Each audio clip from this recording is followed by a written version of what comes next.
Please make sure you like, comment, subscribe, and share and support the platform. Hey you guys, shout out to my tennis plug that actually sent me this story regarding Naomi Osaka, and she unfortunately is being sued by her ex-coach. And I also have some inside stories to share with you guys because y'all know I've been all over for this freaking tennis thing, so I know a lot of people within the sport. So if you want to hear my commentary, definitely stay tuned for the video. 2019, go down to CarMarshal while you are trying to select a car from their inventory of over 100,000 different cars. They will back you. While you shop, they will negotiate. CarMarshal.com. No longer do you need to go and buy separate products for your hair care needs, for your skincare needs. Keisha Rose Skincare has it all in one. And best part of all, if you go to Amazon.com/triple butter face body hair and use Paris at checkout, you will receive 20% off. Buy Triple Butter 3-in-1 moisturizer for all your face, body, and hair needs. Scents, candles, car fresheners, African black soap, body moisturizers, lip balm. AshKicken.com has it all. Be sure if you go to AshKicken.com, use Paris 1 at checkout to receive 15% off. Naomi Osaka is currently ranked #1 in the world, and that is after winning the 2018 US Open as well as the 2019 Australian Open. So a lot of people were kind of stumped when they found out that after the 2019 Australian Open that she went ahead and fired her coach Sasha Bajan, and many speculated whether money was the issue. Well, now information has come out that her ex-coach named Christophe Jean, who works at the Pompano Beach, Florida Tennis Center, is alleging that Naomi Osaka owes him some money because her father Francois, who people call Max, signed a contract deal that stated that because he could not afford to pay him at the time that Naomi was being trained by him as well as her sister Mari, that he signed a deal that stated that the sisters would owe him 20% of all their future earnings, and that was for an indefinite period. So back in 2011, after he agreed to train with his daughters Mari and Naomi, of course he wasn't thinking that they would make any real splash, and he still wanted to ensure that they got their training in. Christophe said he tried to reach out to her father like, hey, you guys owe me some money, and he said he didn't want to do it, but the last time he spoke with her father Max, he told him to go get a lawyer, so he said he got a lawyer. So I want to go ahead and read you guys the amended complaint. So it says he's seeking damages in excess of the jurisdictional minimum of $15,000, interest, attorney's fees, and costs as a result of defendant's breach of a services contract. So it says defendant Leonard Francois, which is the father of Mari Osaka and Naomi Osaka,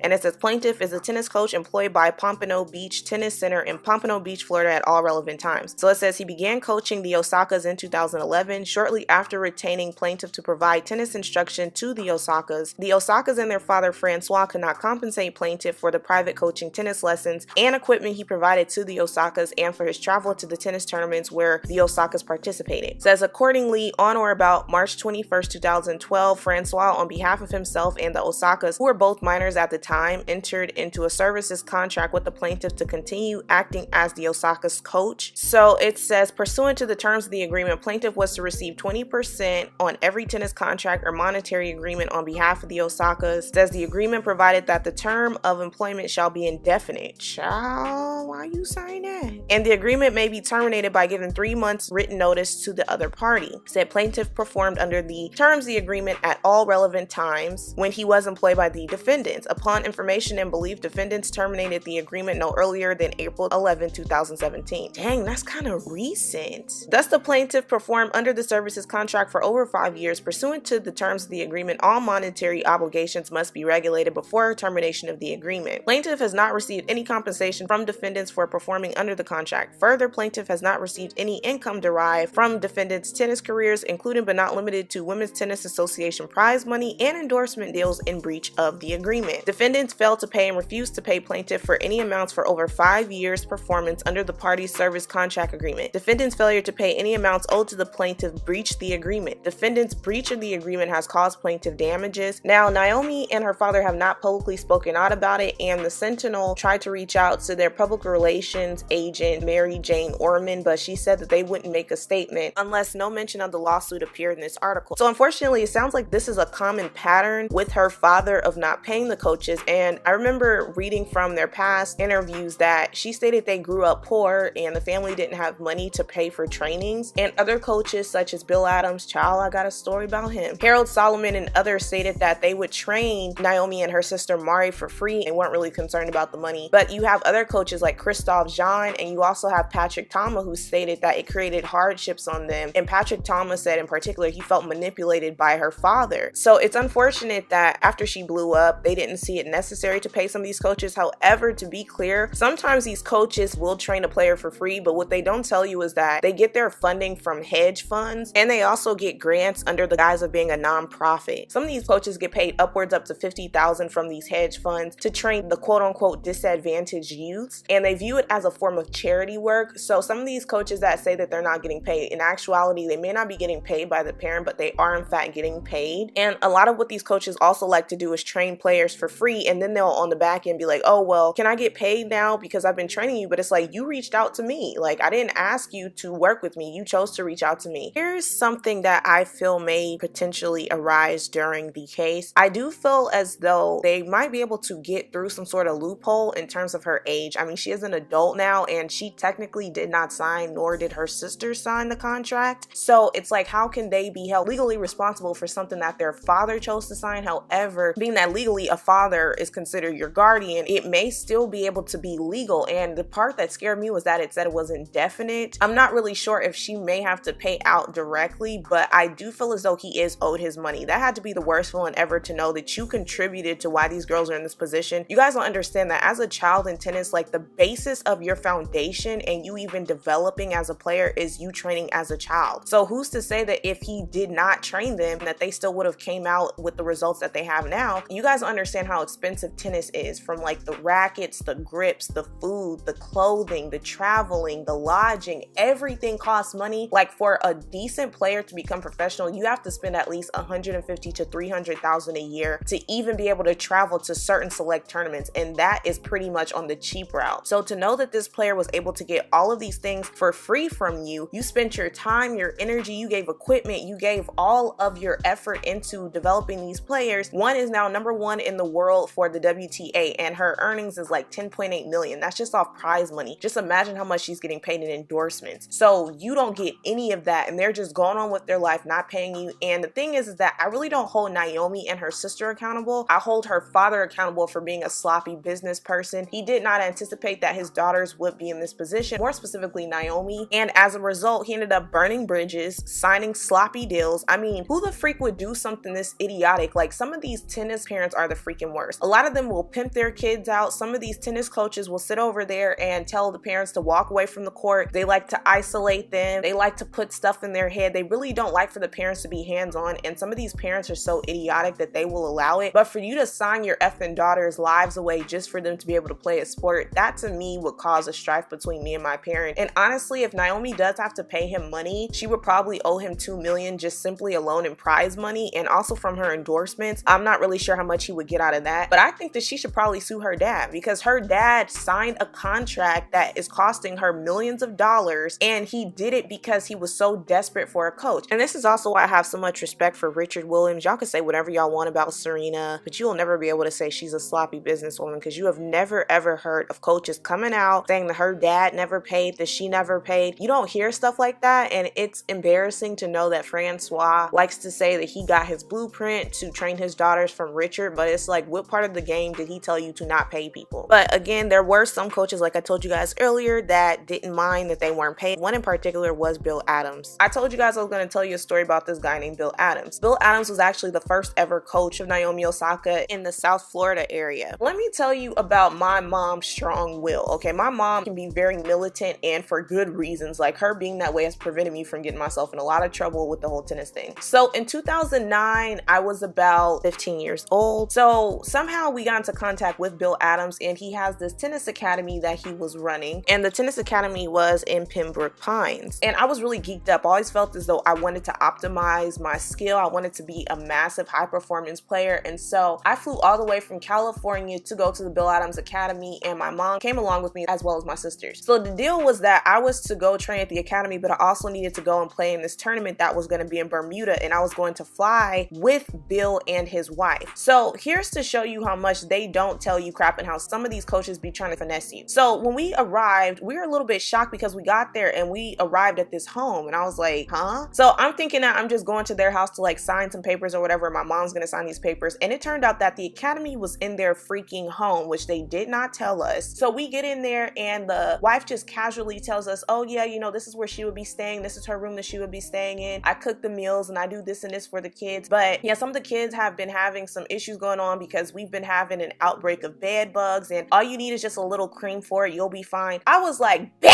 bugs? What?